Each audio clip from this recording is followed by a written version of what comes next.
Let's start. Good morning and welcome to Digital Naranda's editorial class.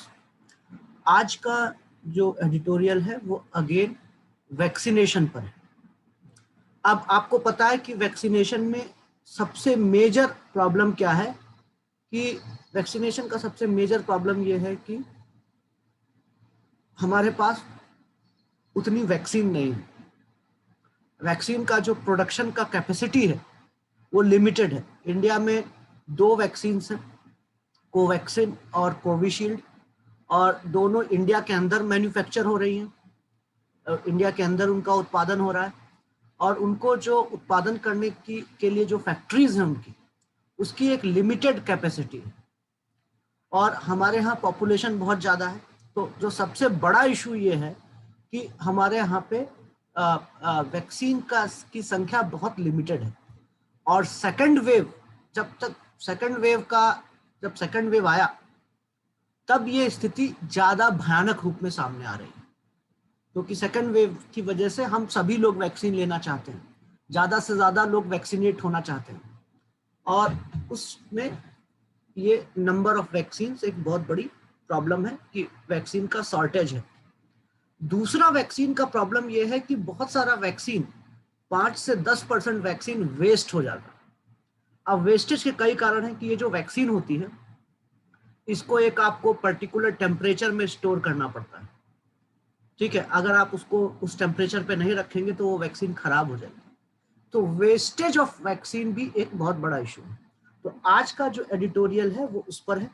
हम शुरू करते हैं, शॉर्टेज एंड वेस्टेज। ठीक है, अब आप देखिए 2 इश्यूज हैं हमारे सामने। वैक्सीन को लेकर हमारे सामने 2 इश्यूज हैं। पहला है कि वैक्सीन का हमारा शॉर्टेज है। शॉर्टेज का मतलब होता है किसी चीज की कमी होना, है ना। जितनी रिक्वायरमेंट है हमारी उतना नहीं है वैक्सीन, तो वो वैक्सीन का शॉर्टेज है। और दूसरा, हमारा वैक्सीन जो है भी उसमें भी वेस्टेज हो रहा है, यानी कि कुछ वैक्सीन जो हैं हमारी वो वेस्ट हो जाती हैं, अच्छे ढंग से उनको स्टोर नहीं किया जाता है, तो इसलिए उनकी वो खराब हो जाती है। तो वेस्टेज का मतलब है खराब होना। अब ये 2 मेजर इशू हैं। तो अब हमें क्या करना चाहिए? ऑन कटिंग वैक्सीन वेस्टेज, हमें वैक्सीन के वेस्टेज को कम करना चाहिए, यानी कि हम कोशिश ये करें कि हमारी वैक्सीन जो है वो खराब ना हो। तो कटिंग का मतलब है यहाँ पर कम करना। तो on cutting vaccine wastage in the days ahead, Indian adults below 45 will begin registering for a Covid vaccine. तो इन द डेज अहेड का मतलब क्या होता है? आने वाले दिनों में। इन द डेज अहेड यानी कि जो आने वाले दिन हैं उसमें भारतीय एडल्ट का मतलब है ऐसे व्यक्ति जो 18 साल से ऊपर है। तो हमारी जो लीगल जो कानूनी डेफिनेशन है बालिग होने की या एडल्ट होने की, वो ये है, हम एडल्ट किसको मानते हैं? जो 18 साल से ऊपर है। तो इंडियन एडल्ट्स बिलो 45 यानी कि 18 से 45 साल के लोगों के बीच। तो इंडियन एडल्ट्स बिलो 45 मतलब 18 टू 45 इयर्स के जो लोग हैं, आने वाले दिनों में वो रजिस्टर करना शुरू करेंगे। They will begin registering for a Covid vaccine.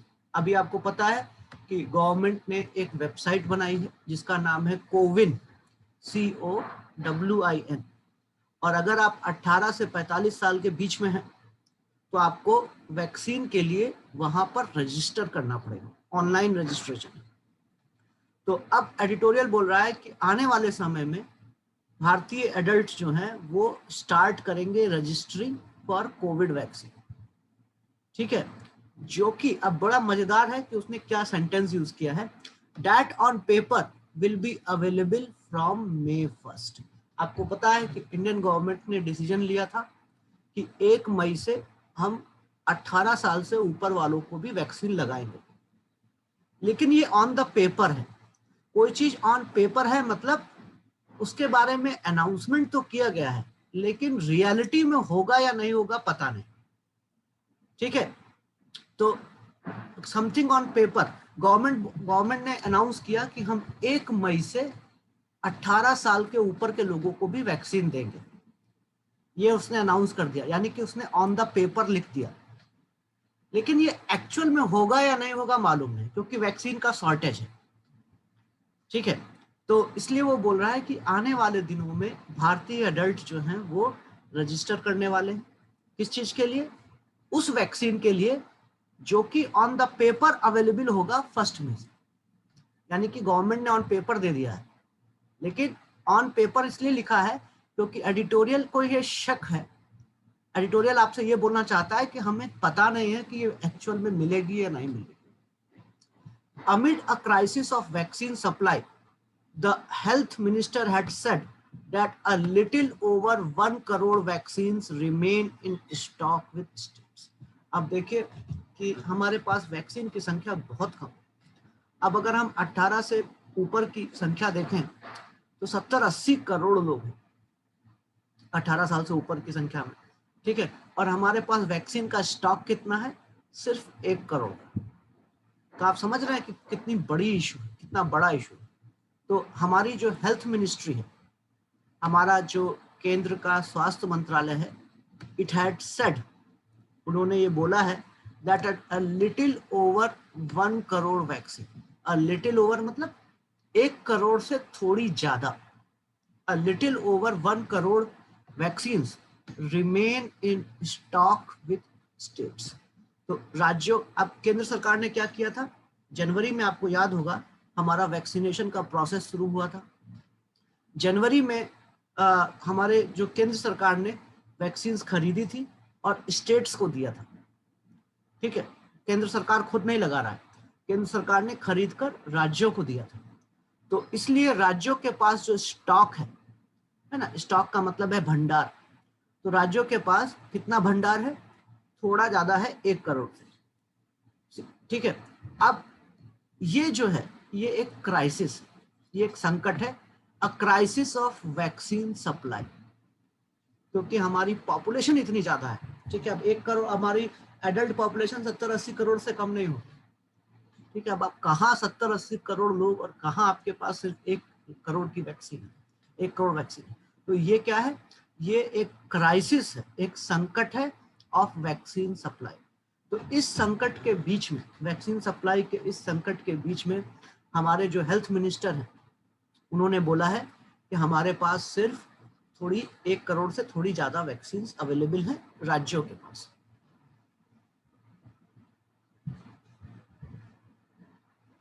अब ये इंडिया का मैप है, आप देख लीजिएगा, इसमें कुछ बताने की जरूरत नहीं है। An additional 57 lakh would be made available to states over the weekend.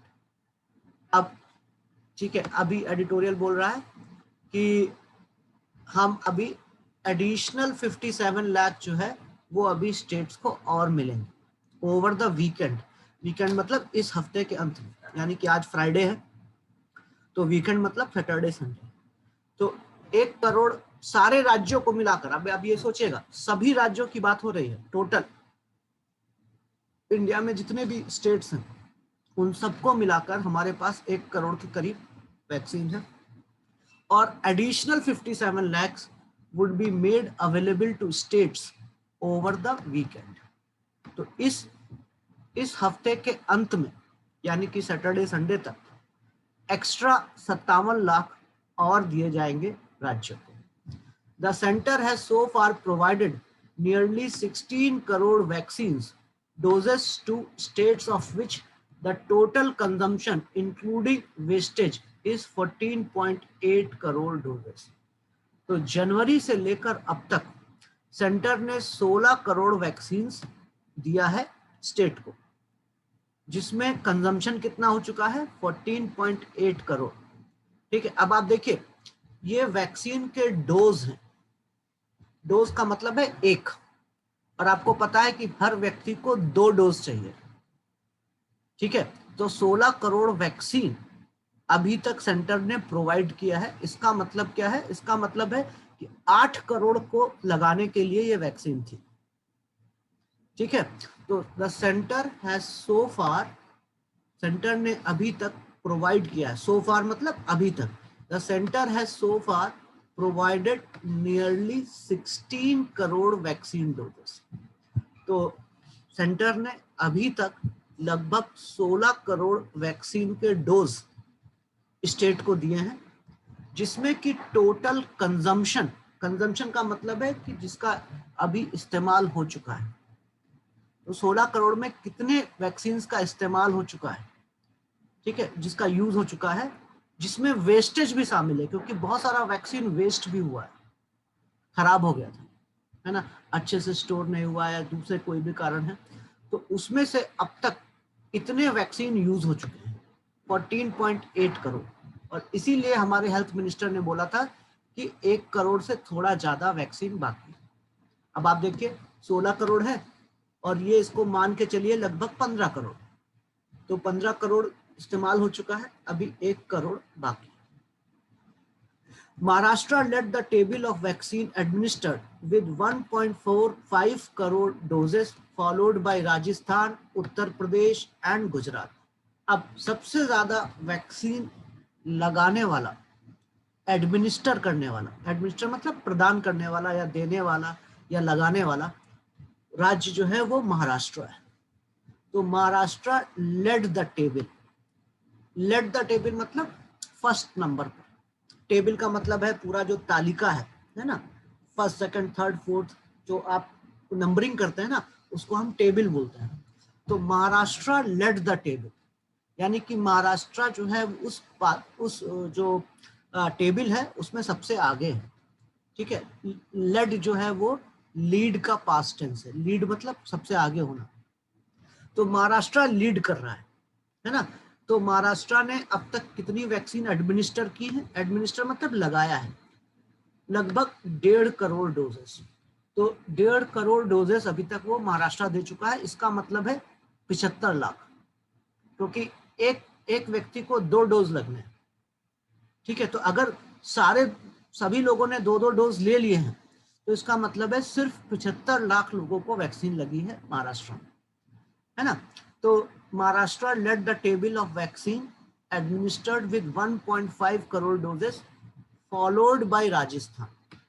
Second number पर कौन है, फॉलोड बाय मतलब उसके बाद में, तो महाराष्ट्र सबसे आगे है, उसको फॉलो कौन कर रहा है, उसके पीछे कौन है, उसके पीछे है राजस्थान जिसने 1.3 करोड़ डोज दिया है, उत्तर प्रदेश जिसने 1.25 करोड़ डोज दिया है, और गुजरात जिसने 1.23 करोड़। तो अब ये राज्य हैं, अब ये सारे राज्य वैसे हैं जिनकी पॉपुलेशन काफी ज्यादा है, महाराष्ट्र, राजस्थान, उत्तर, बाकी राज्यों की तुलना में ये बड़े राज्य हैं, इनको ज्यादा वैक्सीन भी मिली है और इन्होंने ज्यादा वैक्सीन लगाई भी है।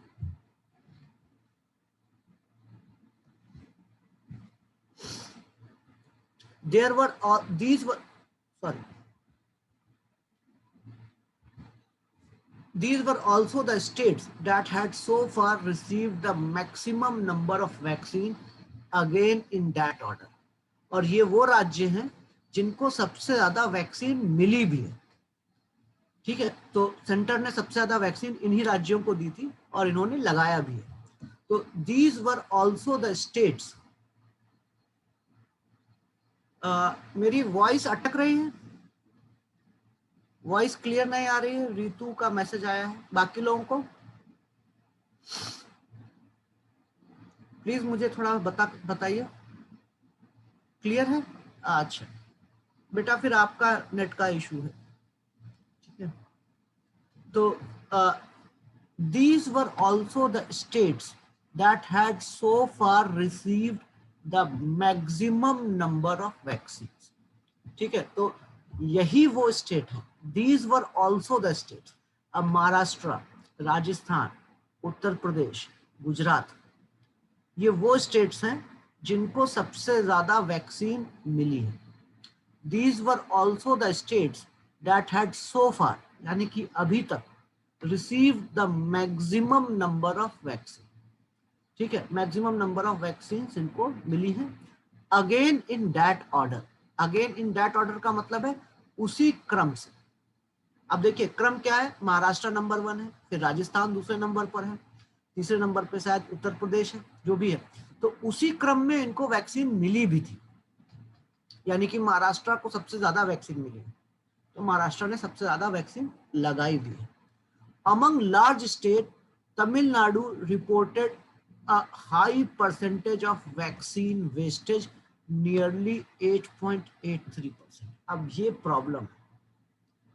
अब सबसे बड़ी प्रॉब्लम क्या है कि तमिलनाडु जैसे राज्य हैं, और भी राज्य हैं, सिर्फ तमिलनाडु का नाम है, कि इनमें लगभग 9% वैक्सीन वेस्ट हो गई है, यानी कि 100 वैक्सीन में 9 वैक्सीन खराब हो गई, ठीक है, जिसको हम लगा नहीं सकते।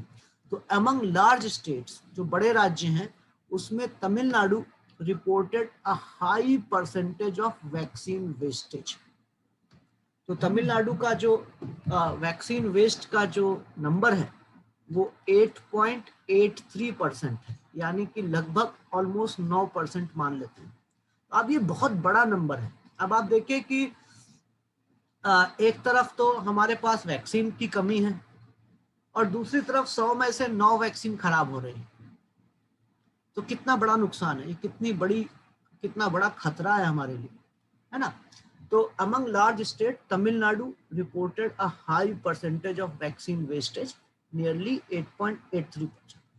Only Lakshadweep had a higher 9.76%. अब अगर यूनियन टेरिटरी में देखें तो आपको पता है कि लक्षद्वीप जो है वो एक केंद्र शासित प्रदेश है, और लक्षद्वीप में तो और भी ज्यादा वेस्टेज हुआ है, लगभग 9.76%. तो लक्षद्वीप हैड अ हायर 9.76% का वेस्ट हुआ। अब आपको मैं लक्षद्वीप का मैप दिखाता हूँ। आपको पता है कि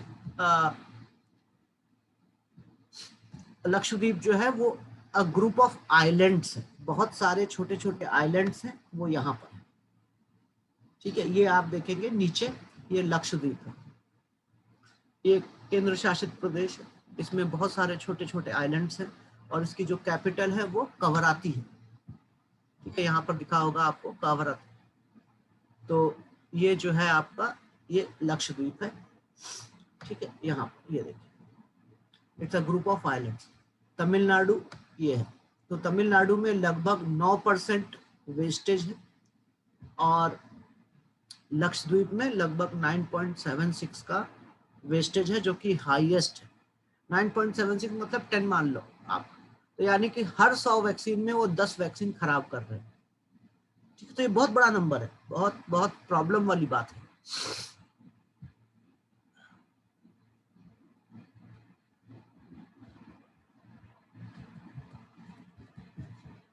ठीक है, चलते हैं, अब आगे बढ़ते हैं।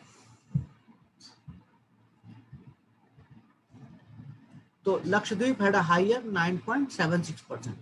Assam, Manipur and Haryana ranked after Tamil Nadu in percentage wastage of vaccine at 7.7%, 7.4% and 5.72%.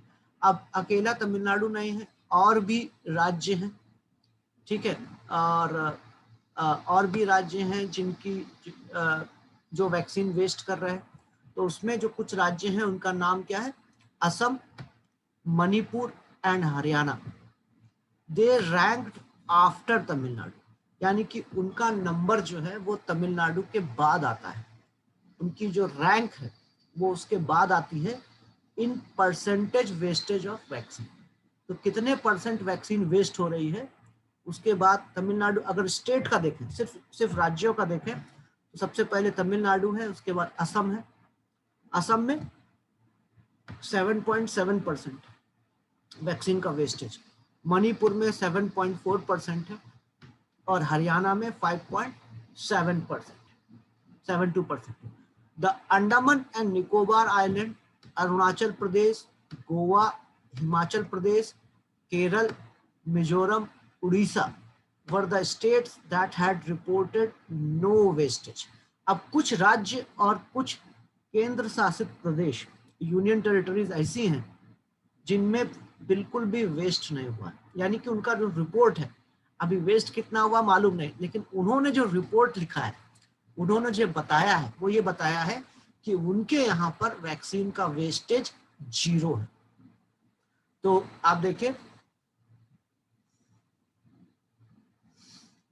सबसे पहले आप देखेंगे कि कुछ राज्य हैं, कुछ केंद्र शासित प्रदेश हैं, जैसे कि अंडमान एंड निकोबार आइलैंड, फिर ये राज्य हैं अरुणाचल प्रदेश, गोवा, हिमाचल प्रदेश, केरल, मिजोरम, उड़ीसा। ये ऐसे स्टेट हैं that had reported no wastage. ठीक है, अब ये जितने भी आपके स्टेट्स के नाम दिए हुए हैं, इनको जब आप दोबारा अभी पढ़िएगा, जब मैं अभी PDF अपलोड करूंगा वेबसाइट पर, तो इनको मैप पर जरूर देखिएगा कि अंडमान निकोबार आइलैंड कहाँ पर है, अरुणाचल प्रदेश कहाँ पर है, गोवा कहाँ पर है। ठीक है, तो ये इसको आप अपनी आदत बना लीजिए। अगर आप एक अच्छे स्टूडेंट बनना चाहते हैं तो 2 चीज़ों की आपको आदत होनी चाहिए, एक डिक्शनरी की और एक एटलस की। और ये मत सोचिए कि आपको याद रहेगा, सब भूल जाएंगे आप। मैं अभी भी बहुत सारे वर्ड्स को देखता हूँ मीनिंग और फिर मैं भूल जाता हूँ, लेकिन जब मैं बार बार देखता हूँ, बार बार पढ़ता हूँ, बार बार उनको देखता हूँ, तो वो सब याद आता है, फिर धीरे धीरे याद आता है।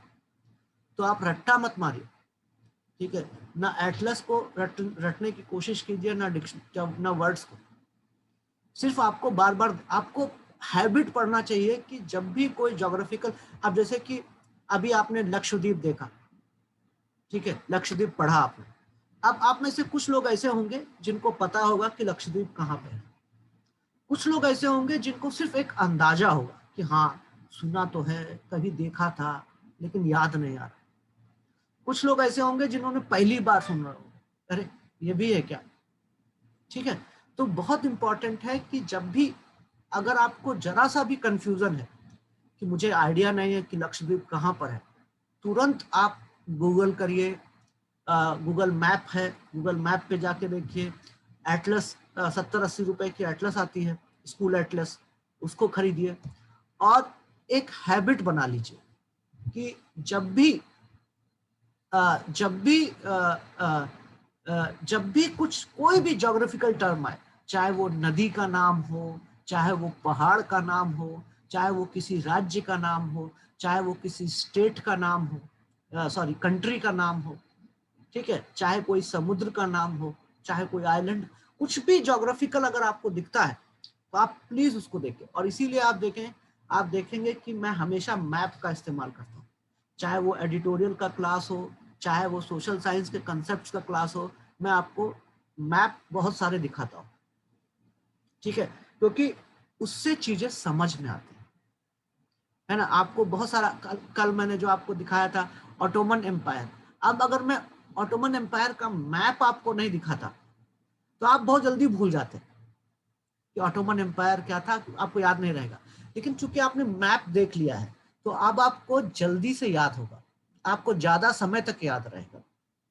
ठीक है, और ये याद रखिए कि आपका जो माइंड है वो पेन ड्राइव नहीं है कि आपने एक बार डाल दिया तो वो हमेशा पड़ा रहेगा, है ना। माइंड ऐसे काम नहीं करता है। माइंड क्या करता है कि बहुत सारी इंफॉर्मेशन को लेता है और पीछे फेंकता रहता है दिमाग के कोने में, और हम चीजों को भूलते रहते हैं। तो हम बहुत कम चीजों को रिटेन करते हैं क्योंकि हमारे आसपास बहुत सारी चीजें हो रही होती हैं। तो दिमाग जो है वो बहुत सारी चीजों को रिटेन नहीं करता है, वो उसको पीछे फेंकता रहता है, और इसीलिए हम भूलते हैं चीजों को। ठीक है, तो उसका सिर्फ एक, और वो सब भूलते हैं, है ना। तो आप ये दिमाग से निकाल दीजिए कि आपका मेमोरी कमजोर है। ठीक है, कि आपको याद नहीं रहता, किसी को याद नहीं रहता। ठीक है, याद कब रहता है, जब आप उस चीज को लगातार प्रैक्टिस करें, है ना, लगातार। जब एटलस और डिक्शनरी एकदम कंपलसरी कर दीजिए। आप डिक्शनरी में एक शब्द को 10 बार देखेंगे फिर भी 11वीं बार भूल जाएंगे आप।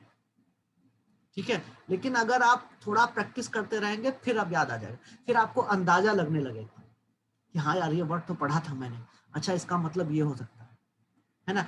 एक्यूरेट मीनिंग कई बार आपको याद नहीं रहेगी, लेकिन सेंटेंस को पढ़ते समय उस शब्द का मीनिंग आप समझ जाएंगे। कई बार मेरे साथ भी ऐसा होता है कि मुझको वर्ड का मीनिंग याद नहीं रहता, मैं तो बहुत भुलक्कड़ हूँ, मेरे को तो नाम भी याद नहीं रहता लोगों को। लेकिन जब मैं पढ़ाता हूँ तो जब वो शब्द आता है या कोई ज्योग्राफिकल टर्म आता है तो मेरे दिमाग में एकदम क्लिक कर जाता है कि हाँ, इस सेंटेंस में इसका इस्तेमाल ऐसे हो रहा है। आप अगर वो वर्ड अलग से मुझसे पूछोगे तो शायद मैं उसका मीनिंग नहीं बता पाऊंगा, याद नहीं रहेगा। लेकिन जब वो सेंटेंस में यूज हो रहा है तो चूंकि प्रैक्टिस है मेरी पढ़ने की, तो वो सेंटेंस में जब यूज होता है तो मुझे याद आ जाता है। इसीलिए आप देखेंगे कि मुझे राजा और उनके नाम, किताबों के नाम, जब मैं आपको सोशल साइंस में भी पढ़ाता हूँ तो याद नहीं रहता है हम लोग, जबकि मैंने बहुत पढ़ा है ये सब, ठीक है, लेकिन याद नहीं, उस समय याद नहीं आता है। तो ये सबके साथ होता है, तो इसको घबराने की बात नहीं है ना। इट्स वेरी इंपॉर्टेंट कि आप डिसिप्लिन से कुछ चीजों को एकदम करना ही है, जैसे कि एटलस और डिक्शनरी। और ये दोनों चीजें जो हैं पढ़ाई को इंटरेस्टिंग बनाती हैं, आपको बोरियत नहीं होगा, है ना। अब आप देखेंगे, ठीक है यार, लक्षद्वीप जरा देखता हूँ मैं, लक्षद्वीप कहाँ पे है, असम कहाँ पे है, अंडमान एंड निकोबार आइलैंड कहाँ पे है, तो आप देखेंगे कि आपका पढ़ने में भी मन लगेगा।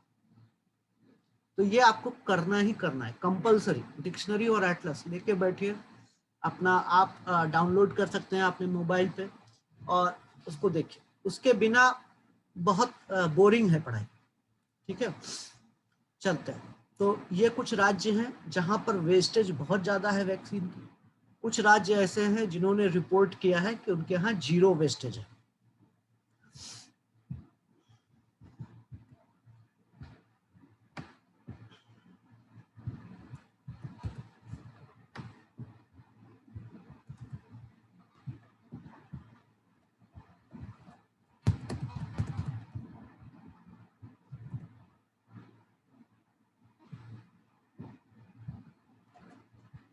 That a certain number of vaccine will be wasted is built into center's planning process. In its operational guidelines on COVID-19 vaccination, the wastage multiplier factor has been calculated at 1.11, assuming an allowable programmatic wastage of 10%. This number is factored into how many vials are allocated to states for supply of vaccine to each administrative unit. अब देखिए, vaccine का wastage जो है वो ध्यान में रखा गया था कि वैक्सीन वेस्ट होंगी। अब देखिए, वैक्सीन जो है ट्रांसपोर्टेशन होता है, फैक्ट्री से अलग अलग राज्यों में लेकर जाया जाता है, फिर अलग अलग राज्यों से अलग अलग डिस्ट्रिक्ट में लेकर जाया जाता है, फिर अलग अलग जिलों से अलग अलग जो सेंटर्स हैं, पब्लिक हेल्थ सेंटर्स वहाँ पे, हॉस्पिटल्स हैं, वहां तक पहुंचाया जाता है। तो ये प्रोसेस बहुत कठिन प्रोसेस है। अब ये जो दवाइयां हैं ये बहुत नाजुक होती हैं, इनको एक पर्टिकुलर टेम्परेचर चाहिए होता है, ठीक है। अगर आप उस टेम्परेचर पर इस वैक्सीन को स्टोर नहीं करते हैं तो वो वैक्सीन जो है खराब हो जाएगी, क्योंकि इंडिया एक हॉट कंट्री है। इंडिया, अभी ये समर चल रहा है ना, तो अभी आप देखेंगे कि मैक्सिमम इंडिया में 40, 42, 43 डिग्री टेम्परेचर है, ठीक है। तो इसका मतलब ये है कि सेंटर ने जब ये प्लान किया था तो उनको पता था कि वैक्सीन का वेस्टेज होगा, ठीक है। तो देखिए, तो एडिटोरियल क्या बोल रहा है, that a certain number of vaccine will be wasted is built into the centres planning process. तो हमारे सेंट्रल गवर्नमेंट ने जब जनवरी में वैक्सीनेशन शुरू किया था, उसका जो प्लानिंग था, प्लानिंग के प्रोसेस में ये उन्होंने बिल्ट इन कर लिया था। बिल्ट इन का मतलब होता है ध्यान में रखना किसी चीज को, पहले से ही जोड़ लेना प्लान में, कि हमको पता है कि हम 100 वैक्सीन स्टेट को दे रहे हैं, 100 वैक्सीन में कुछ वैक्सीन वेस्ट हो जाएंगे, तो हम क्या करेंगे, हम उतनी वैक्सीन एक्स्ट्रा दे देंगे, है ना। तो जैसे कि अगर हमें पता है कि 100 में से 3 वैक्सीन या 5 वैक्सीन खराब हो जाएंगे, तो हम आपको 105 देंगे, क्योंकि मुझे पता है कि 100 वैक्सीन में से इतनी खराब हो जाए, तो थोड़ी सी वैक्सीन हम आपको एक्स्ट्रा दे देंगे, ठीक है। तो ये एडिटोरियल क्या कह रहा है कि that a certain number of vaccine will be wasted is built into the center's planning process. तो सेंटर ने जब ये प्लान किया था वैक्सीनेशन का, तो उसमें उन्होंने जोड़ लिया था, उसका ध्यान रखा था कि कुछ वैक्सीन जो हैं वो वेस्टेज होंगे। In its operational guidelines on COVID-19 vaccination, the wastage multiplier factor has been calculated at 1.11, assuming an allowable programmatic wastage of 10%. तो अब एक्चुअल में गवर्नमेंट ने इसका अंदाजा लगा लिया था और गवर्नमेंट ने इसका एक कैलकुलेशन किया था और ये अंदाजा लगाया था कि जब तक वैक्सीन लगाएंगे है ना, तब तक 10% वैक्सीन वेस्ट हो चुकी है। तो इसका पहले से ही गवर्नमेंट को इसका ध्यान रखा था। तो आप देखिए इसको, in its operational guidelines on covid vaccination. अब आपको पता है कि जब भी गवर्नमेंट कोई प्रोग्राम चलाता है, कोई भी वेलफेयर स्कीम चलाता है या कोई भी स्कॉलरशिप देता है या कोई भी, तो उसके लिए वो कुछ नियम बनाता है कि ये चीज ऐसे लागू की जाएगी, ये चीज ऐसे इम्प्लीमेंट होगी। गवर्नमेंट की ये जो स्कीम है ये कैसे लागू होगा, उसके लिए गवर्नमेंट एक गाइडलाइन बनाता है जिसको हम बोलते हैं ऑपरेशनल गाइडलाइन। ऑपरेशनल मतलब लागू करना, ऑपरेट एक वर्ड होता है ऑपरेट करना। तो आपको पता है कि ऑपरेट करने का मतलब होता है किसी मशीन को चलाना या किसी चीज को चलाना, उसको हम बोलते हैं ऑपरेट करना। तो गवर्नमेंट भी जो है वो स्कीम को ऑपरेट कर रही है, चला रही है। तो उसके लिए गवर्नमेंट ने कुछ गाइडलाइंस बनाए थे और उस गाइडलाइंस का मतलब होता है निर्देश, नियम या निर्देश। तो उस गाइडलाइन में गवर्नमेंट ने कैलकुलेट किया था कि कितनी वेस्ट हो सकती है और वो जो वेस्टेज मल्टीप्लायर फैक्टर है जिसको वो बोलते, जिसमें उन्होंने एक नाम दिया है इसको वेस्टेज मल्टीप्लायर फैक्टर। ठीक है, मतलब उन्होंने एक अंदाजा लगाया था कि कितनी वैक्सीन वेस्ट हो सकती है और उसका उन्होंने नाम दिया था कि वेस्टेज मल्टीप्लायर फैक्टर। तो it has been calculated at 1.11। ठीक है, अब देखिए इसका मतलब क्या है। इसका मतलब ये है कि अगर हमें किसी राज्य को 100 वैक्सीन देनी है, 100 लोगों को वैक्सीनेट करना है, तो हमें 111 वैक्सीन भेजनी होगी। आप समझ रहे हैं मैं क्या कहना चाह रहा हूँ कि 100 लोगों को वैक्सीनेट करना है तो हमें 111 वैक्सीन भेजनी होंगी, क्योंकि 10% वैक्सीन जो है वो वेस्ट हो जाएगी। ये हमने पहले से ही कैलकुलेट करके रखा हुआ। तो मल्टीप्लायर फैक्टर कितना कैलकुलेट किया था, 1.11। तो 1.11 का मतलब है कि अगर हमें 1 वैक्सीन देनी है किसी को तो हम 1.11 देंगे, यानी कि अगर 100 देनी है तो हम 111 देंगे। ठीक है, एज्यूमिंग, ये मानकर, ये हम क्यों कर रहे हैं, क्योंकि हम ये मान रहे हैं, एज्यूम कर रहे हैं, हम ये मान रहे हैं कि there will be a programmatic wastage. Programmatic मतलब प्रोग्राम, अब ये वैक्सीनेशन का प्रोग्राम है, यानी कि वैक्सीनेशन के लिए गवर्नमेंट एक अभियान चला रही है, एक प्रोग्राम चला रही है। तो प्रोग्रामेटिक का मतलब है उसके दौरान, उस अभियान के दौरान या उस प्रोग्राम के दौरान का जो वेस्टेज है वो 10%। ये गवर्नमेंट ने पहले ही मान लिया था कितना होगा और उसके हिसाब से उन्होंने वैक्सीन को एलोकेट किया था। This number is factored into how many vials are allocated to states for supply of vaccine to each administrative unit। ठीक है, अब ये जो नंबर है ये ध्यान रखा गया था, इट वॉज फैक्टर्ड इनटू। अब देखिए ये सब चीजें बिल्ट इनटू, ठीक है, फिर अभी ये वर्ड आया फैक्टर्ड इनटू।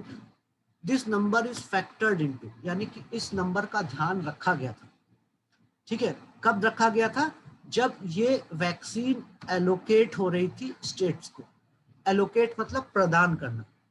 तो अब गवर्नमेंट, सेंट्रल गवर्नमेंट ने सारी वैक्सीन खरीदी थी और सेंट्रल गवर्नमेंट जो है वो अलग अलग राज्यों को दे रहा था, आपको इतना, आपको इतना, आपको इतना देंगे, आपको हम इतना देंगे।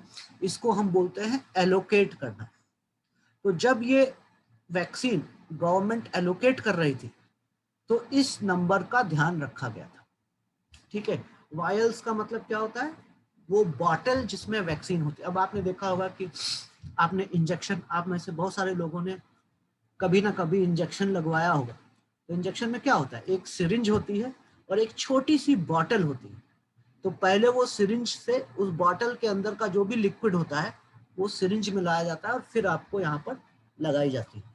आपको सुई लगाई जाती है, तो वो जो छोटी सी बॉटल होती है उसको वायल बोलते हैं। तो वैक्सीन भी एक वायल में आती है, एक छोटी सी बॉटल में आती है, ठीक है। तो अब चाहे हम डोज बोले चाहे हम वायल बोले, उसका मतलब यहाँ पर एक ही है। तो ये जो नंबर जो है वो ध्यान में रखा गया था जब वायल्स एलोकेट किए गए थे स्टेट को फॉर सप्लाई ऑफ वैक्सीन, ठीक है, टू ईच एडमिनिस्ट्रेटिव यूनिट। अब ईच एडमिनिस्ट्रेटिव यूनिट का मतलब क्या होता है कि देखिए, आपके यहाँ पर हर स्टेट के अंदर जिले होते हैं, आपका डिस्ट्रिक्ट होता है ना, हर राज्य में डिस्ट्रिक्ट होता है अलग अलग, जैसे वर्धा भी एक डिस्ट्रिक्ट है। तो डिस्ट्रिक्ट बेसिकली होता क्या है, जिला क्या होता है, जिला एक एडमिनिस्ट्रेटिव यूनिट है, ठीक है। वर्धा जिला है, नागपुर जिला है, अमरावती जिला है, लखनऊ भी जिला है, बाराबंकी भी है, भोपाल भी है, तो ये सब जिले हैं, ठीक है। और हर जिले का एक एक कलेक्टर होता है या डिस्ट्रिक्ट मजिस्ट्रेट होता है, उसके अंडर पूरा एक कई सारे डिपार्टमेंट होते हैं। तो आप देखेंगे कि एक्चुअली में हमारा जो प्रशासन है, हमारी जो प्रशासनिक इकाई है, अगर आप सबसे नीचे जाएंगे तो हमारी सबसे छोटी जो प्रशासनिक इकाई है वो है जिला, है ना, डिस्ट्रिक्ट। और हम तक गवर्नमेंट कैसे पहुंचती है, चाहे वो सेंट्रल गवर्नमेंट हो चाहे वो स्टेट गवर्नमेंट हो, आप देखेंगे उसके जो नियम है, उसकी जो स्कीम्स हैं, वो सब हमें डिस्ट्रिक्ट एडमिनिस्ट्रेशन के थ्रू मिलती हैं, जिला प्रशासन के थ्रू मिलती है।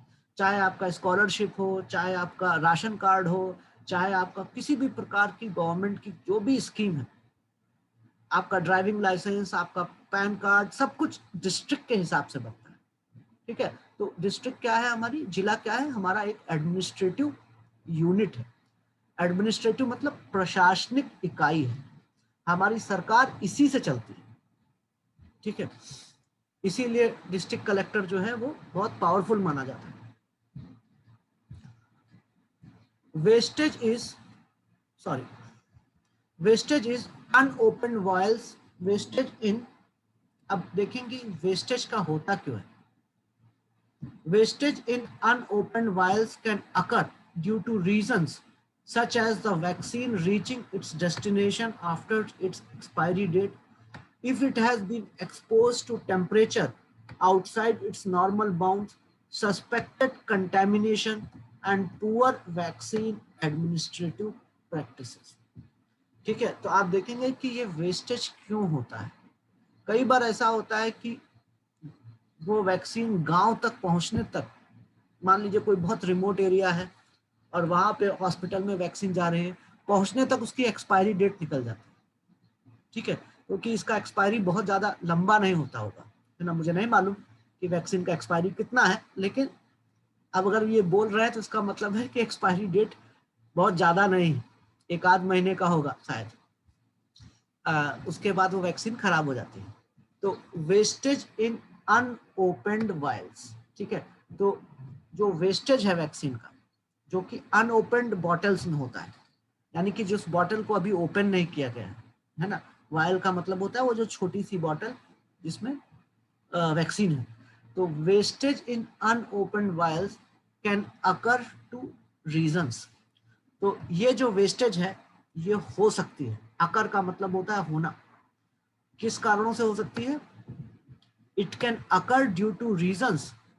पहला रीजन ये है, the vaccine reaching it's destination after it's expiry. Vaccine जो है वो अपनी मंजिल तक पहुंचती है जब उसकी एक्सपायरी डेट निकल चुकी है।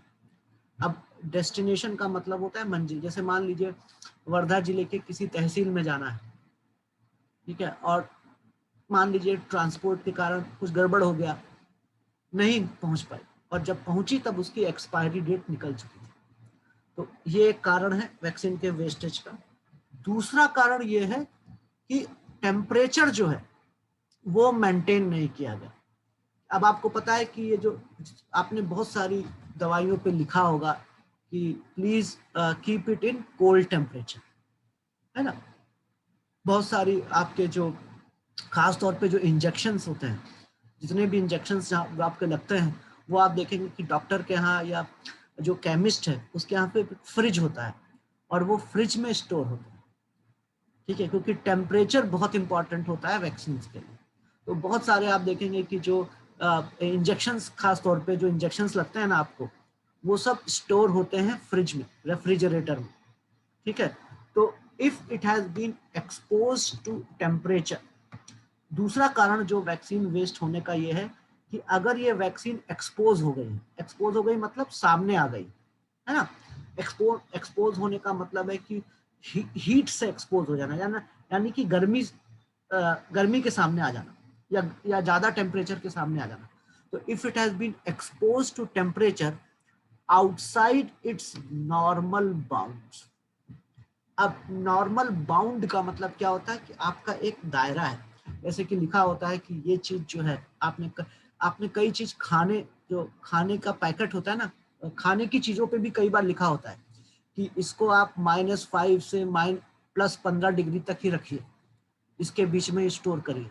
तो ये उसका नॉर्मल बाउंड है, दायरा है, कि ये जो जो खाने का पैकेट है या जो भी चीज हम खाने, कई बार ऐसा भी होता है पैकेज्ड फूड पे भी लिखा होता है कि भाई आप 3 दिन, जैसे दूध का पैकेट है, दूध के पैकेट में एक एक्सपायरी डेट दी होती है कि ये आज प्रोड्यूस हुआ है, ये 3 दिन में खराब हो जाएगा, ठीक है। और उसमें ये भी लिखा होता है कि इस टेम्परेचर पर स्टोर करिए इसको, तो उससे कम भी नहीं, उससे ज्यादा भी नहीं। तो वो एक नॉर्मल बाउंड होता है, ठीक है, कि आप इतने इतने टेम्परेचर पर ही आप यहाँ से यहाँ तक ही इसको स्टोर कर सकते हैं, ठीक है। तो अब कई बार ऐसा होता है कि रेफ्रिजरेशन जो है वो खराब होता है, ठीक है।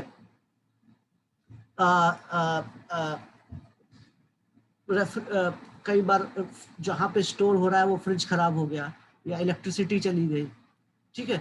तो कई बार ऐसा होता है कि टेम्परेचर जो है वो, वैक्सीन जो है उस टेम्परेचर पर हम मेंटेन नहीं कर पाते हैं, उनको नहीं रख पाते हैं, ठीक है। तो कई बार they get expose to temperature outside it's normal bounds, यानी कि उनको जितना टेम्परेचर चाहिए उससे ज्यादा या उससे कम का उनको एक्सपोजर मिलता है, ठीक है।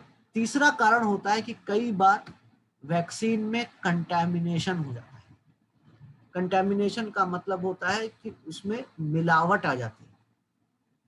कंटैमिनेट करने का मतलब होता है कि कोई चीज दूषित हो गई, है ना। दूषित हो गई मतलब कि उसमें कुछ मिल गया, कुछ आउटसाइड चीज मिल गई, तो अब वो खतरनाक हो जाता है, अब वो जहर हो जाता है, ठीक है। जैसे कि आप खाना खाते हैं, अब कई बार क्या होता है कि आप खाने को अच्छे से ढकते नहीं, है ना, और आप बिना ढके हुए खाना खा लेते। जैसे कि आप होटल वगैरह में जाएंगे, रोड साइड पे जो ढाबे होते हैं, तो वहाँ पे खाना ऐसे रखा रहता है ऊपर, है ना, और उसमें मक्खी और ये सब लगते हैं, तो वो कंटेमिनेट कर देते हैं, और उसको अगर आप खाएंगे तो आपकी तबीयत खराब हो जाएगी, ठीक है। तो तीसरा जो कारण है वो है सस्पेक्टेड कंटेमिनेशन। सस्पेक्टेड मतलब होता है शक है, सस्पिशन है। सस्पिशन का मतलब होता है कि हमें शक है कि ये दूषित हो चुके हैं, इनमें कुछ मिल चुका है, कुछ ऐसी चीज जो अब ये काम की नहीं, तो दूषित हो चुके हैं, कंटेमिनेट हो चुके हैं, ठीक है। तो तीसरा कारण जो है, पहला कारण क्या है कि कई बार ऐसा होता है कि वो मंजिल तक पहुंचते पहुंचते उसकी एक्सपायरी डेट निकल चुकी होती है। कई बार ऐसा होता है कि जिस टेम्परेचर पर उनको चाहिए रखना, उस टेम्परेचर पर हम उनको नहीं रख पाते हैं। तीसरा कारण है कि कई बार मिलावट हो जाती है, ठीक है, वैक्सीन के प्रोडक्शन में ही प्रॉब्लम है, जहां से वैक्सीन मैन्युफैक्चर हुई थी वहीं पे कुछ कंटेमिनेट हो गया था, ठीक है। और चौथा कारण है कि जब हम वैक्सीन लगाते हैं तो हम ढंग से नहीं लगाते, तो पुअर वैक्सीन एडमिनिस्ट्रेशन प्रैक्टिसेस। तो कई बार क्या है, पुअर वैक्सीन एडमिनिस्ट्रेशन प्रैक्टिसेस, ये इसके कारण से भी वैक्सीन वेस्ट हो जाती है। पुअर वैक्सीन एडमिनिस्ट्रेशन, एडमिनिस्ट्रेशन का मतलब होता है लगाना, यहाँ पर, है ना, एडमिनिस्टर करना मतलब लगाना। तो कई बार जो डॉक्टर्स होते हैं या नर्सेस होती हैं, जहाँ पे जिनको वैक्सीन लगाना होता है वो ढंग से नहीं लगा पाते, है ना, या लगाते समय बॉटल टूट गई, गिर गई, है ना, या कई सारे और भी निकाल के भूल गए वो, है ना, वायल निकाल के रख के भूल गए। तो ये कुछ प्रोसेसेस हैं ये जिनके कारण से वैक्सीन वेस्ट हो जाती है। Data seem to suggest that 6 of the top states or union territories that are reporting the highest proportion of wastage are the northeastern state, Lakshadweep and Dadar and Nagar Haveli, where the relative difficulty of transporting goods, especially those as fragile as vaccine, is known. ठीक है, अब data ये suggest कर रहा है कि वो राज्य जहां पे ट्रांसपोर्टेशन का प्रॉब्लम है वहां पर वैक्सीन ज्यादा वेस्ट हो रही है, यानी कि वो वैक्सीन जो है सही समय पर पहुंच नहीं पाती। ठीक है, तो आप देखिए data seem to suggest that, यानी कि जो भी आंकड़े आ रहे हैं, जो भी नंबर्स आ रहे हैं, वो हमें ये सजेस्ट कर रहे हैं या वो हमें ये बता रहे हैं। क्या बता रहे हैं कि 6 of the top states or union territories that are reporting the highest proportion of wastage, तो जो 6 टॉप स्टेट्स हैं या केंद्र शासित प्रदेश हैं जो सबसे ज्यादा वैक्सीन को वेस्ट कर रहे हैं, वो है नॉर्थ ईस्ट के states, north eastern states, Lakshadweep and Dadar and Nagar Haveli. ठीक है, क्यों? इसलिए नहीं कि वो ध्यान नहीं दे रहे हैं, इसलिए कि वहां पे ट्रांसपोर्टेशन का प्रॉब्लम है, क्योंकि ये पहाड़ी एरिया है। नॉर्थ ईस्ट जो है वो छोटे छोटे पहाड़ है वहां पे, और वहां पे ऑलरेडी जो है वो रोड वगैरह अच्छी नहीं, वो प्लेन नहीं। ठीक है, तो अब जो 6 स्टेट्स और यूनियन टेरिटरीज हैं जहां पर हाईएस्ट प्रोपोर्शन ऑफ वेस्टेज है, जहां पर वेस्ट की ज्यादा संख्या है, ज्यादा अनुपात है, प्रोपोर्शन का मतलब अनुपात, तो वो राज्य हैं ज्यादातर नॉर्थ ईस्ट के और ये यूनियन टेरिटरी लक्षद्वीप और नागर, जहां पर there is where the relative difficulty of transporting goods, तो जहां पर ट्रांसपोर्टिंग सामान को ट्रांसपोर्ट करना मुश्किल है।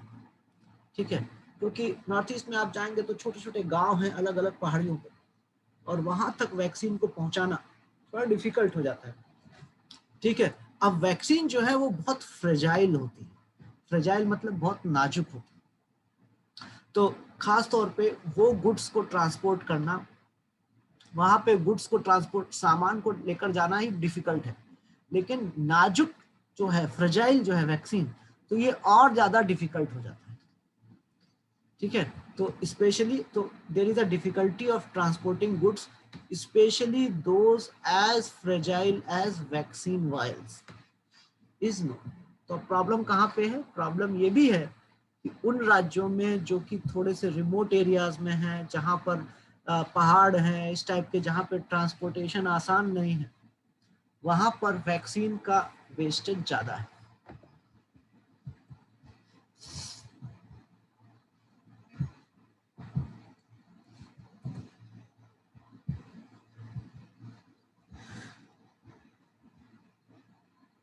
There ought to be deeper analysis for why Tamil Nadu, with above average medical infrastructure, ends up wasting close to 9% of its vaccine, even though it is within acceptable bound. अब problem एक है कि ये जो north east के states हैं, इनको समझ में आता है कि वेस्ट क्यों हो रहा है, उनकी गलती नहीं है, क्योंकि वहां पे ट्रांसपोर्टेशन आसान नहीं है।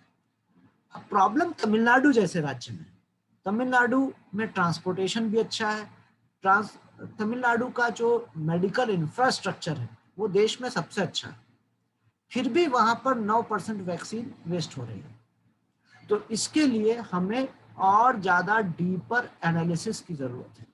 डीपर एनालिसिस मतलब अच्छे से जांच की जरूरत है।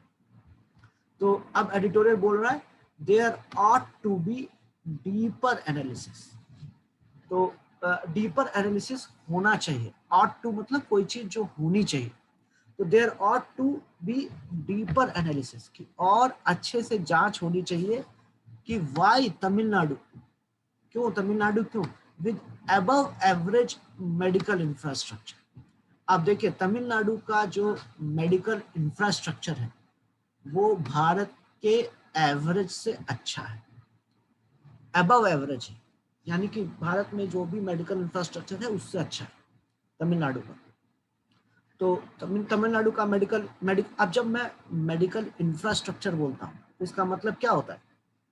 पूरा health care system, doctors, nurses, hospitals, clinics, blood bank, testing centres, ये सब मिलकर हमारा हेल्थ केयर सिस्टम बनता है, स्वास्थ्य सेवाएं जिसको बोलते हैं, है ना, स्वास्थ्य सेवाओं का ढांचा। तो मेडिकल इंफ्रास्ट्रक्चर मतलब स्वास्थ्य सेवाओं का जो सिस्टम है, जो ढांचा है, वो तमिलनाडु में सबसे अच्छा है। मतलब इंडिया के बाकी राज्यों से अगर आप तुलना करें तो उनसे अच्छा है। तो अब ये बड़ी सरप्राइजिंग बात है कि ऐसे राज्य में वेस्टिंग जो है वो क्लोज टू 9% हो रहा है, wasting close to 9% of its vaccine. तो इसके लिए हमें अच्छे से जांच करने की जरूरत है कि ऐसा क्यों हो रहा है। हालांकि ये जो 9% है ये विद इन एक्सेप्टेबल बाउंड्स है। अब आपको याद होगा कि एडिटोरियल क्या बोल रहा था कि जब सेंट्रल गवर्नमेंट ने प्लान बनाया था तो सेंट्रल गवर्नमेंट मान के चल रहा था, उस प्लान में ही मान लिया था कि 10% वैक्सीन वेस्ट हो जाएगी, तो उससे 1% कम है, तो ये एक्सेप्टेबल बाउंड्स में है, यानी कि हम इसको स्वीकार कर सकते हैं कि ऑलरेडी हमें पता था कि 10% वैक्सीन वेस्ट हो। तो अब ये बोल रहा है कि हालांकि ये सिर्फ 9% है, एक्सेप्टेबल है, क्योंकि हमको पहले से ही पता था कितना होना है, लेकिन फिर भी हमें ये जांचना चाहिए कि तमिलनाडु में ऐसा क्यों है। In the days ahead, there will be more vaccine and manufacturing facilities which could translate to shorter transportation distance and reduced wastage.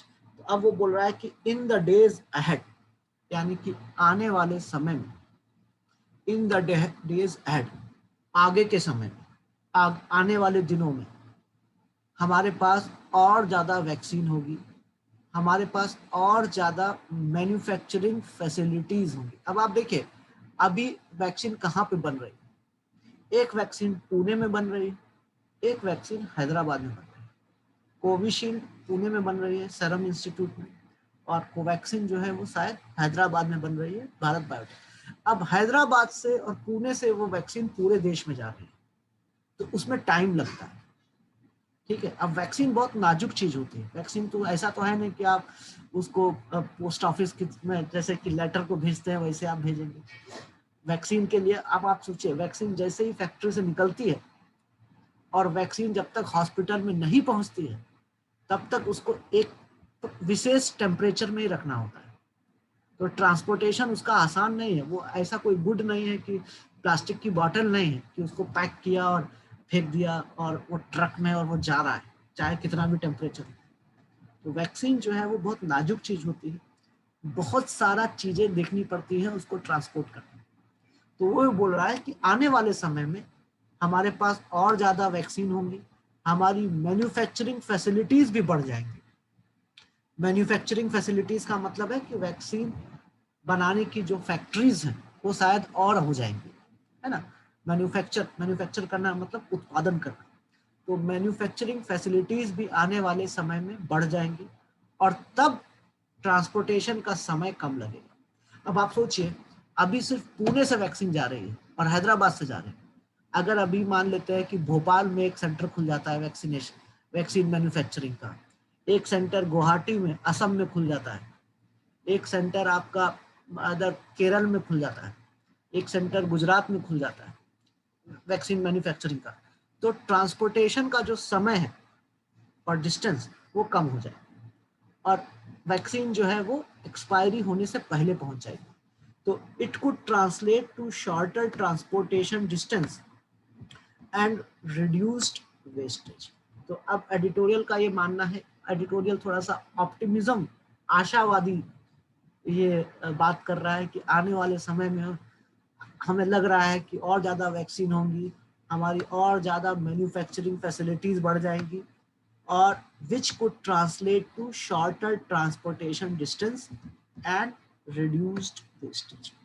तो वो जो है वो ट्रांसलेट हो जाए। ट्रांसलेट होने का मतलब है कि उसका ये प्रभाव पड़ेगा। तो और ज़्यादा मैन्युफैक्चरिंग फैसिलिटीज़ होंगी तो उसका रिजल्ट क्या होगा? उसका रिजल्ट ये होगा कि ट्रांसपोर्टेशन का जो डिस्टेंस है वो कम हो जाए। अब दुनिया में अगर इंडिया में अलग अलग जगहों पे वैक्सीन प्रोड्यूस हो रही है, मान लीजिए एक लखनऊ में हो रही है, तो यूपी में तुरंत मिल जाएगा यूपी वालों को, उनको पुणे से लेकर नहीं जाना पड़ेगा, है ना। तो ट्रांसपोर्टेशन डिस्टेंस शॉर्ट हो जाएगा और वेस्टेज भी कम हो। अब ये आशा है ऑप्टिमिज्म है, अच्छी चीज है ऑप्टिमिज्म।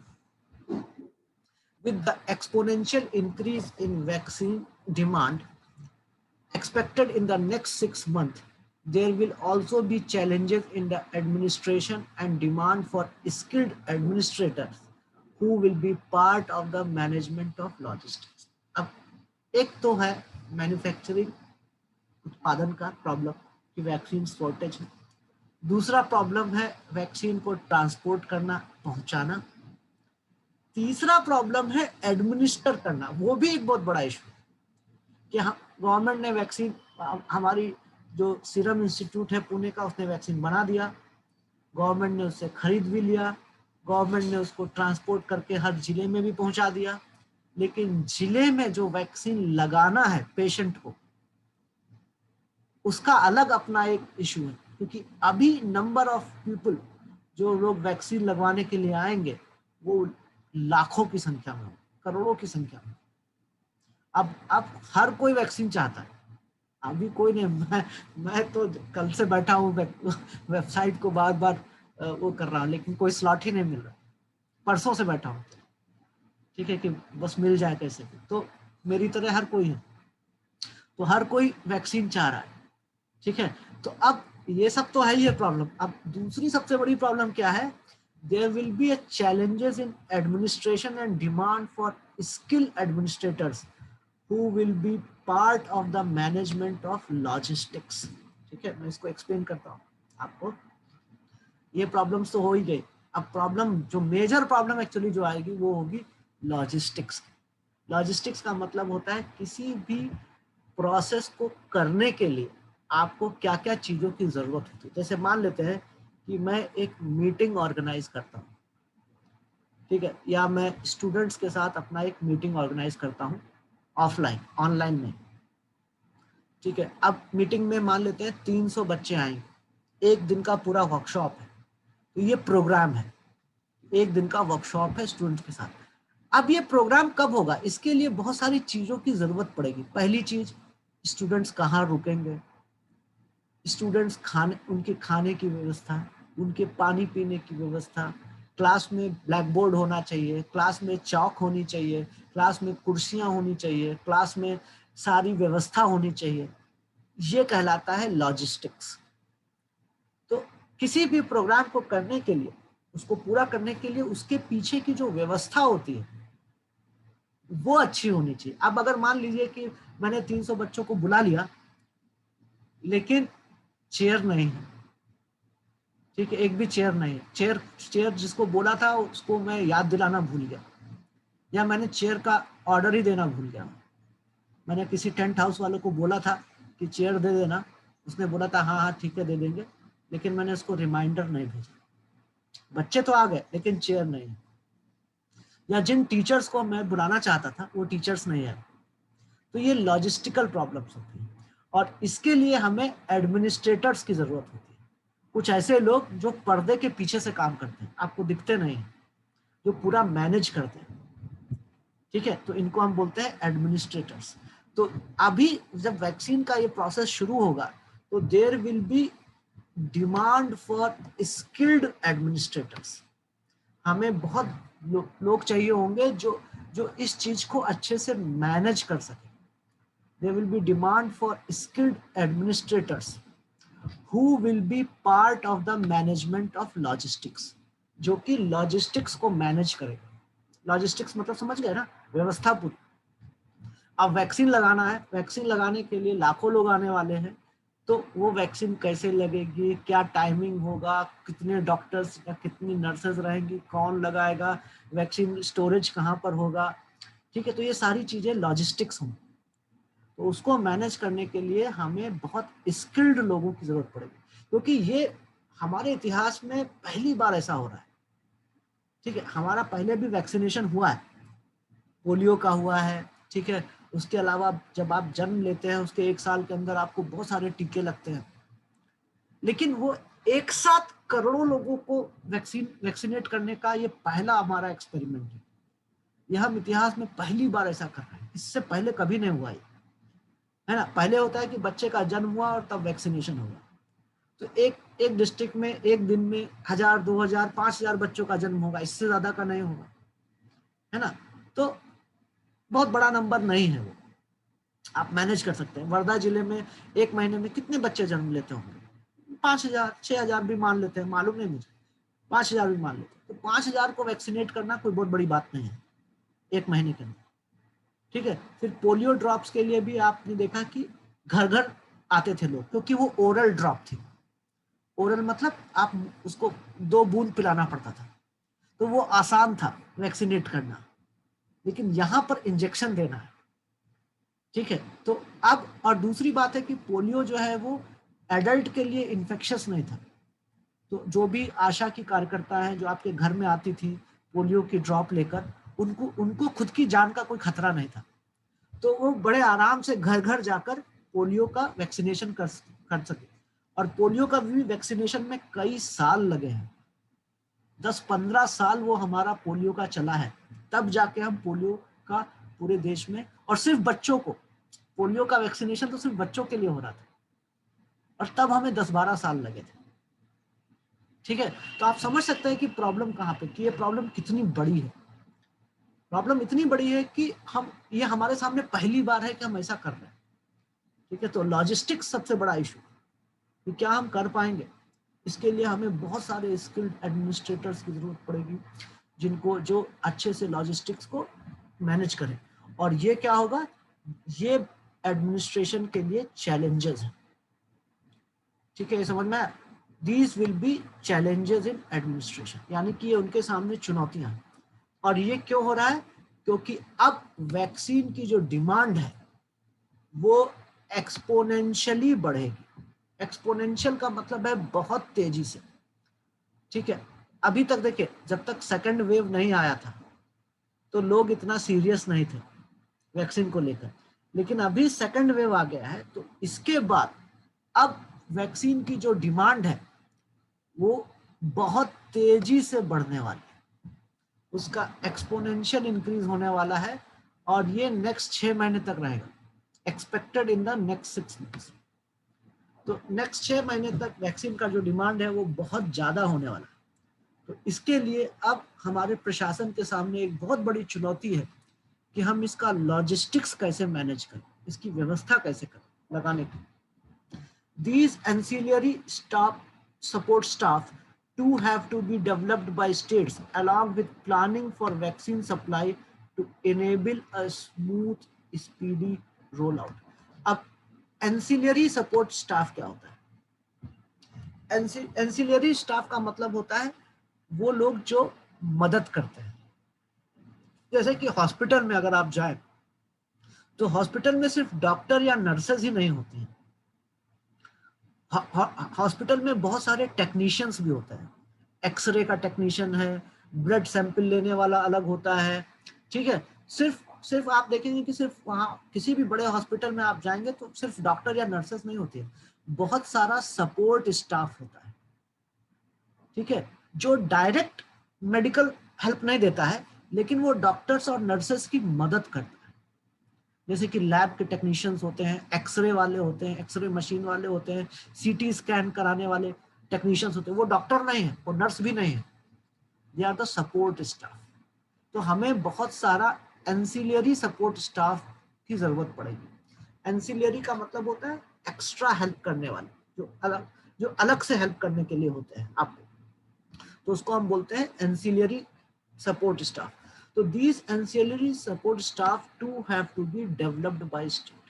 तो अब स्टेट की जिम्मेदारी है कि वो एक सपोर्ट स्टाफ भी तैयार करे वैक्सीनेशन के लिए, ठीक है, along with planning for vaccine supply। तो वैक्सीन सप्लाई तो हमें प्लान करना ही होगा, साथ में जो हम एंसिलियरी सपोर्ट स्टाफ भी हमें डेवलप करना पड़ेगा, और तभी हम वैक्सीन को का रोल आउट कर सकते हैं। रोल आउट करना मतलब लगाना, रोल आउट किसी चीज को रोल आउट करना मतलब किसी प्रोग्राम को स्टार्ट करना, है ना। तो हम इसका रोल आउट कर सकते हैं वैक्सीनेशन का। कैसी वैक्सीनेशन, कैसा roll out? Smooth and speedy. Smooth मतलब बिना प्रॉब्लम का। तो वैक्सीनेशन का ये जो प्रोग्राम है वो स्मूथ चले, अच्छे से चले, और स्पीडी हो, यानी कि पूरी स्पीड से चले। इसके लिए गवर्नमेंट को ये दोनों चीजों की जरूरत है। एक तो वैक्सीन सप्लाई, प्लान करना होगा कि वैक्सीन आती रहे, वैक्सीन शॉर्टेज ना हो, और दूसरा सपोर्ट स्टाफ की भी जरूरत पड़ेगी जो उस चीजों को मैनेज करे।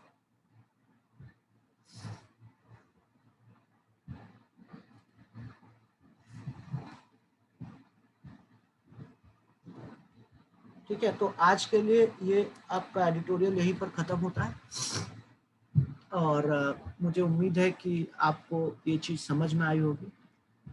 और मेरे पास 2 मिनट है, किसी को कुछ अगर पूछना है तो आप पूछ सकते हैं।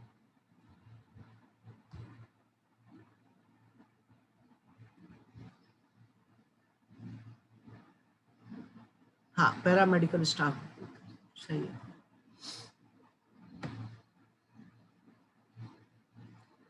किसी को कुछ पूछना है? नहीं तो फिर मैं टाटा बोलूं और जाऊं। आज मैं अपनी मदर को वैक्सीनेट करने लेके जा रहा हूँ। आप लोग भी वैक्सीन लगाएं। यूके, ब्रिटेन और इंग्लैंड में क्या अंतर है? कहाँ का क्वेश्चन कहाँ पूछते हैं मेरे भाई। जब ठीक है, मैं बताऊंगा यूके, ब्रिटेन और इंग्लैंड का अंतर।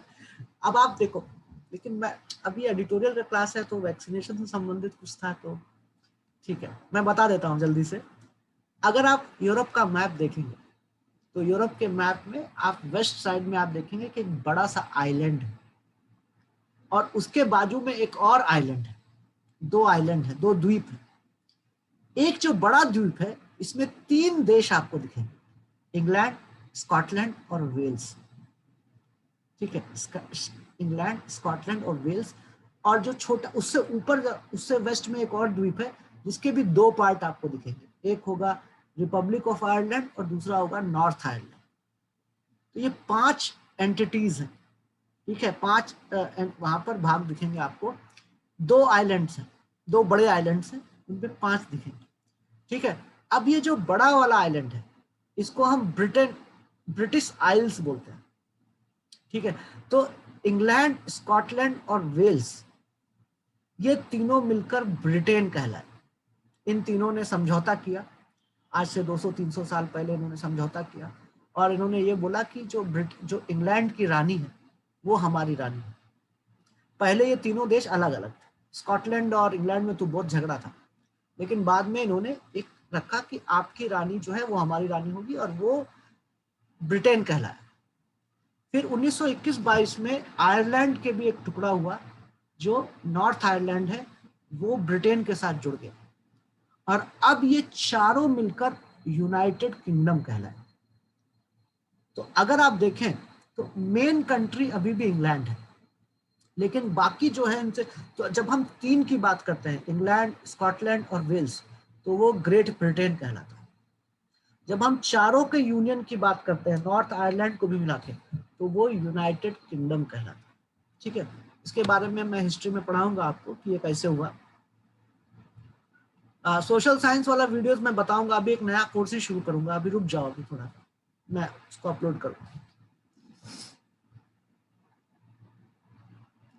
सर, तो हम फिर ये कह सकते हैं कि जो वैक्सीन लेने के बाद भी देखो, ये वैक्सीन लेने के बाद कितने लोग मरे हैं इस पे डाउट है, मुझे वैक्सीन पे भरोसा है।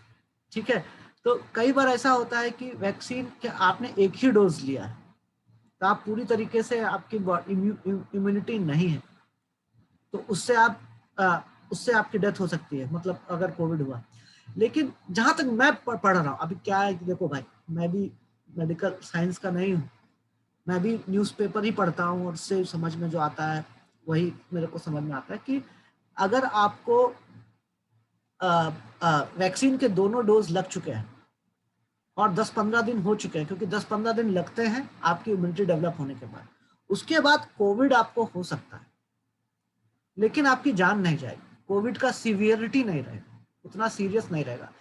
अब ये बहुत सारे लोग बोल रहे हैं, डॉक्टर्स भी बोल रहे हैं, बहुत सारे लोग बोल रहे हैं कि कोविड का वैक्सीन लगाने के बाद, दोनों डोज होने के बाद एटलीस्ट आदमी की मौत नहीं हो गई, तो यानी कि जो डेथ रेट है वो ऑलमोस्ट 0 है वैक्सीन लगने के बाद की बात।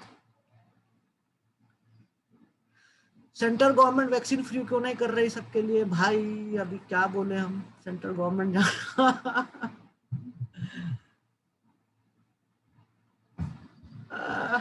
कुछ नहीं बोल सकते हम।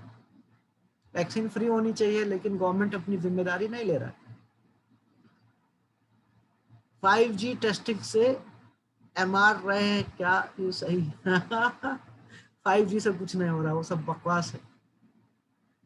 ये बहुत पहले उड़ी थी खबर की 5G नेटवर्क की वजह से वायरस फैल रहा है, ये सब कुछ है। वायरस जो है ये जानवरों से इंसानों में आया, ठीक है? और ये ऐसा ये मैन मेड नहीं है, नेचुरल वायरस है। और बहुत सारी टेस्टिंग हुई। अब देखिए, या तो फिर दुनिया का जितना भी लैब है सब झूठ बोल रहा है, तो हम मान सकते हैं कि चलो षड्यंत्र है कोई। लेकिन ये कॉन्स्पिरेसीज में मैं इतना विश्वास नहीं करता, षड्यंत्रों पे इतना विश्वास नहीं करता। मुझे लगता है कि वायरस रियल है और वैक्सीन भी ठीक है, वैक्सीन भी अच्छी है और वैक्सीनेट होना चाहिए। मुझे तो यही लगता है, मैं तो विश्वास करता हूँ। उड़ीसा में एक फ्रेंड बोला कि उनके गांव में वैक्सीन के बाद पोलियो जैसी बीमारी हुई। अरे यार, मेरे दादाजी बोलते थे कि उन्होंने भूत को देखा है। तो क्या मैं विश्वास कर लूंगा क्योंकि मेरे दादा ने बोला? ऐसा नहीं होता, लोग तो बहुत कुछ बोलते हैं। एक किसी की अब पोलियो कैसे हो जाएगा गांव में? वैक्सीन के बाद पोलियो जैसी बीमारी कैसे हो जाएगी? कुछ भी।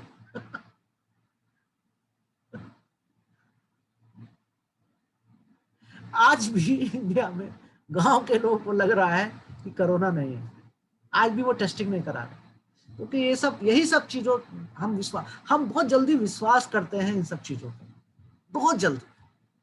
आज भी मेरे बहुत सारे दोस्त हैं जो गांव के हैं, उनका कहना है कि गांव में लोग मर रहे हैं लेकिन टेस्टिंग नहीं करा रहे, और वो बोल रहा है कि ये सब अफवाह है, कुछ नहीं है वायरस। कोई बोल रहा है कि गर्म पानी पी लो वायरस खत्म हो जाता है, कुछ लोग बोलता है कि नाक में अजवाइन लगा लो वायरस खत्म हो जाता है, कुछ लोग बोलता है नाक में ये कर लो, ये काढ़ा पी लो, वो काढ़ा पी लो, वायरस खत्म हो जाता है। इतना नहीं, इतना आसान नहीं है सब चीजें, है ना? और हम इन चीजों पर हमारी आदत हो चुकी है। हम इतने अंधविश्वासी हैं कि अगर डॉक्टर बोलेगा ये मत करो, हम नहीं करेंगे। लेकिन अगर हम करेंगे, वो अगर डॉक्टर कुछ बोलता है तो हम उसकी नहीं सुनेंगे। लेकिन कोई बड़ा बूढ़ा गांव का कुछ बोलता है कि जाके वो पेड़ के 4 चक्कर लगाया और तुम्हारी तबीयत सही हो जाएगी, उस पर हम तुरंत विश्वास कर लेते हैं, है ना? कितने सारे व्हाट्सएप फॉरवर्ड आते हैं, मेरी माँ भी भेजती रहती है मेरे को, बहुत सारे रिश्तेदार भेजते रहते हैं, ये अजवाइन खाओ, लहसुन खाओ और इसका काढ़ा पियो, उसका काढ़ा पियो, वायरस कुछ नहीं करेगा। आई डोंट बिलीव, ये सब अफवाहें होती हैं। और इससे नुकसान ज्यादा होता है, लोग इन पर विश्वास करते हैं, है ना? कितने सारे मैं आपको बता सकता हूँ एग्जाम्पल्स मैंने देखे हैं कि सांप काटा लोगों को सांप काटा और वो झाड़ फूक वालों के पास गए गांव के, और वो आदमी की डेथ हो गई। उन्होंने एक इंजेक्शन नहीं लगवाया, है ना? सांप के काटने का इंजेक्शन होता है, वो नहीं लगवाया, जाके झाड़ फूक वालों से, तो झाड़ फूक वालों से की वजह से कितने लोग की मौत हुई। अब उसका कोई डेटा नहीं होता है। अब अगर वो मर गया तो जो झाड़ फूक वाला होता है कि बोलता तुम्हारी गलती है, तुमने ध्यान से नहीं किया होगा, या तुम्हारी वजह से मंत्र फेल हो गया, हम उसको ले लेते हैं। मुझे नहीं लगता है कि हल्दी, हाँ पीजिए हल्दी दूध, बहुत अच्छी बात है, मैं नहीं पीता, मैं सिर्फ वैक्सीन लगवाऊंगा। वायरस बनाया गया है क्योंकि नेचुरल वायरस पावरफुल नहीं होता है, तो ये अब ये कौन तुमको सब सुना रहा है कि ये वायरस बनाया गया है? अब तुमको बताने वाले को ज्यादा पता है या WHO में जो लोग बैठे हुए हैं उनको ज्यादा पता है? हम भारत के लोग ना ये सब में बहुत होशियार होते हैं कि वायरस नेचुरल जो है वो इतना इतना ताकतवर नहीं है, तो ये मैन मेड वायरस है।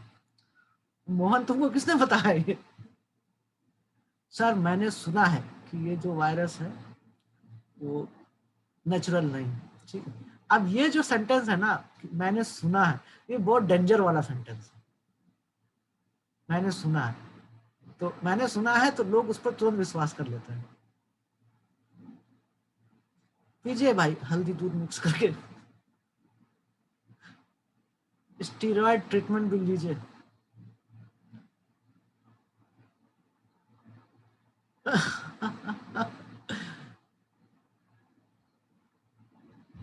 अभी भी हमारे देश में हम इतने अंधविश्वासी हैं कि हम क्या करें।